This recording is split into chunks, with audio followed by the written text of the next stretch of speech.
Hey guys, I'm back with another video. What we have in front of us is an iPhone 11, the regular version. That means it's got two cameras, and I got the 128 gig version with me. Now, a lot of reviewers have already given their thoughts on this, like almost like a month ago or something when it launched.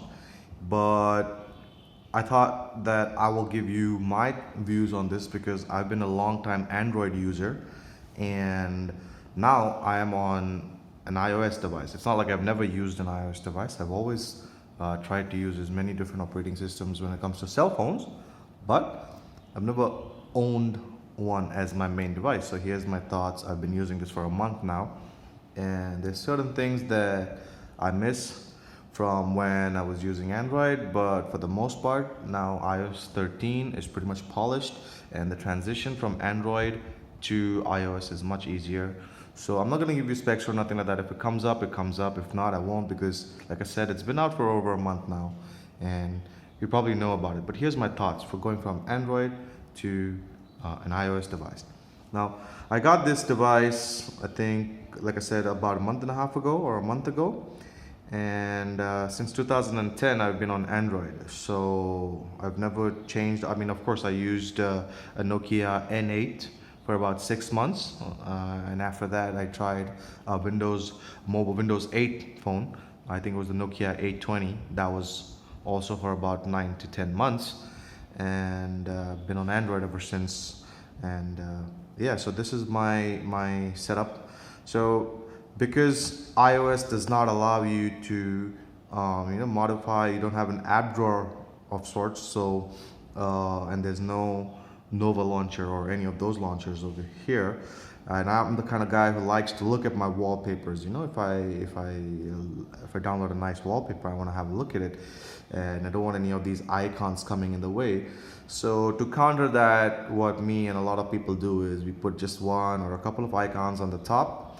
So another thing is that you can't really even put the icons at the bottom. They automatically arrange from the top left going to your right.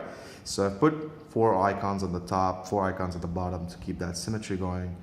And here's my wallpaper, something that I really like.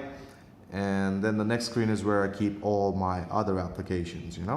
So, and as you can see, I don't have a lot of applications. I try to use as many stock applications as possible. Now, you might be wondering why I have this assistive touch button over here. A lot of people used to use it back in the day when they had the physical pressing buttons and they used to fail. Hence, a lot of people started using this. So in case the button failed, they could use the assistive touch, which has the home option, right? Now, there's a couple of reasons I use this. So first of all, in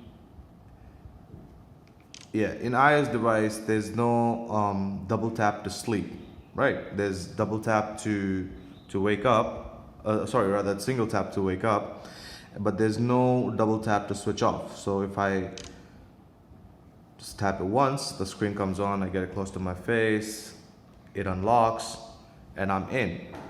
But if I have to double tap to sleep, I can't do it. There's no option. So what I've done is I've assigned the long press to this key over here, and that's how the screen goes up. So these are a couple of things I do to make the transition easy for me from going from Android to iOS. So let me open this one more time.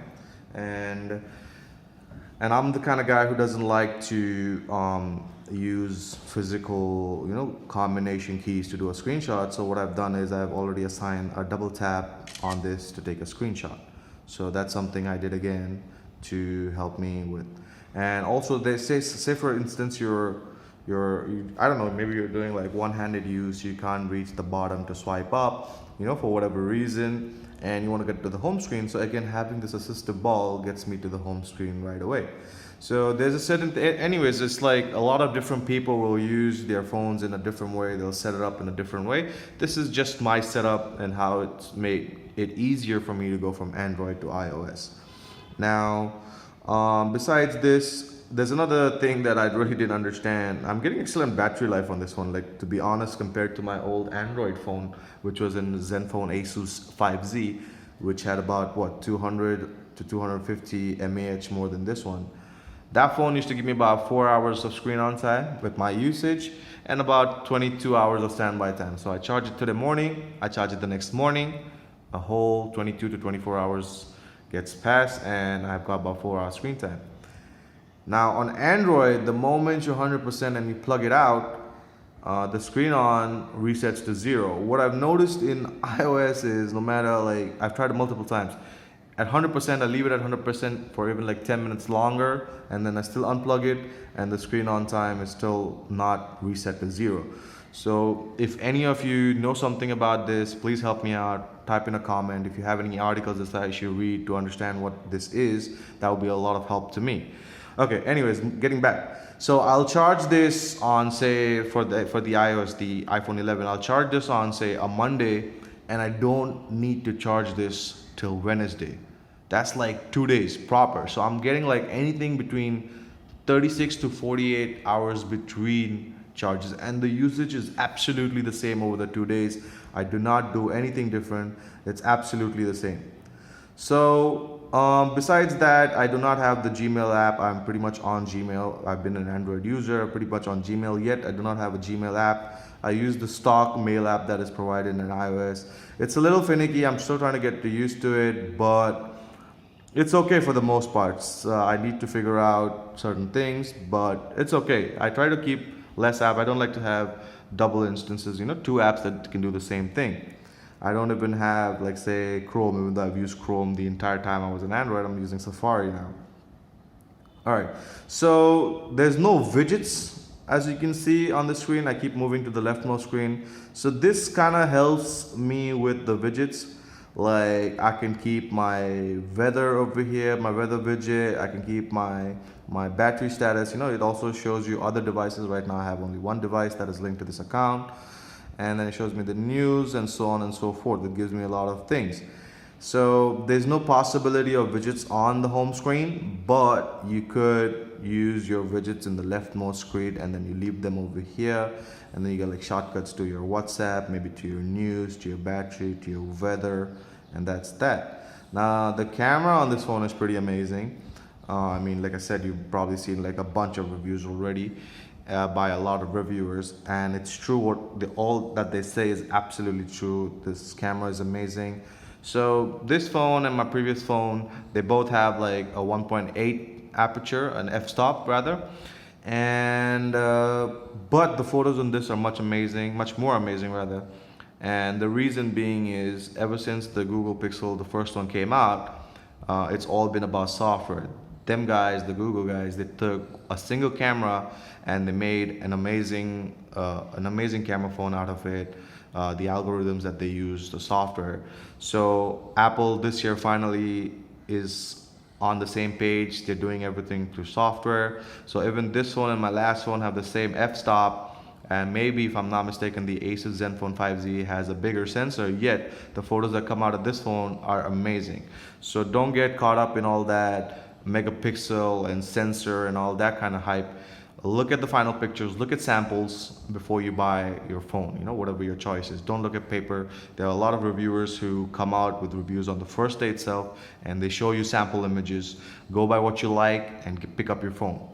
Now, another thing that's kept me from iOS all this while is that it's pretty expensive here in India.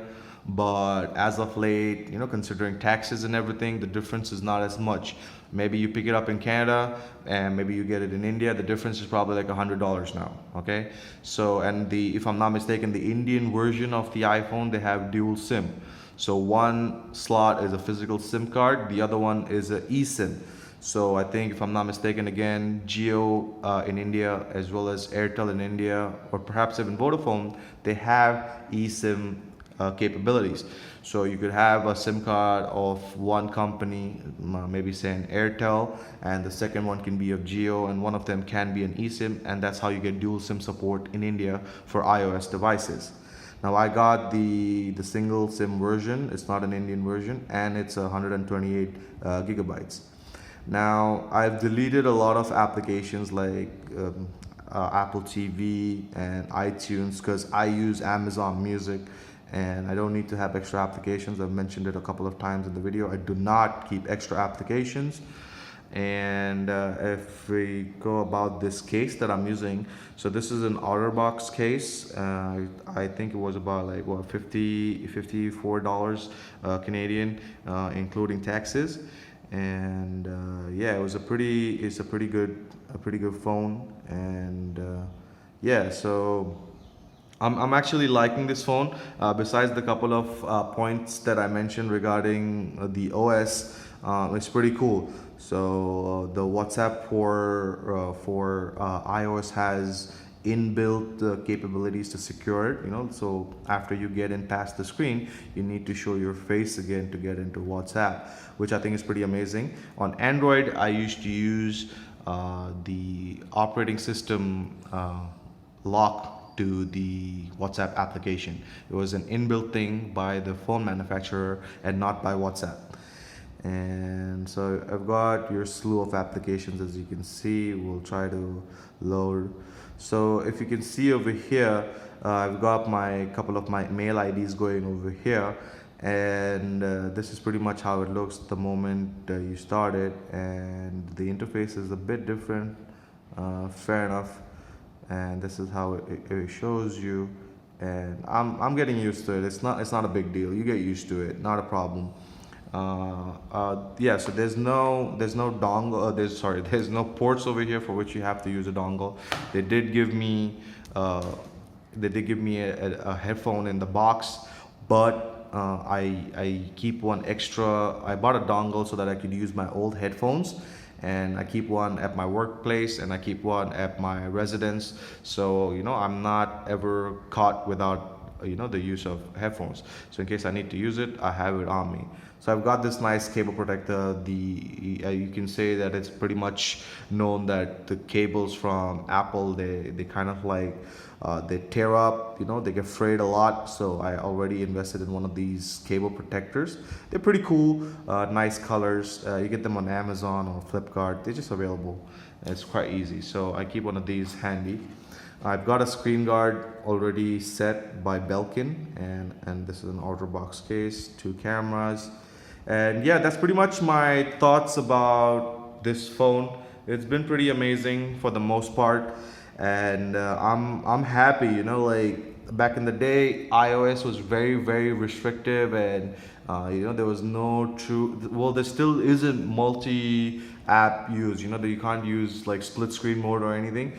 But at least with the gestures, it's pretty fast to get into apps and to switch. I mean, the Android I feel is a little faster because you can double tap on the recent task button and it gets you immediately to the previous application.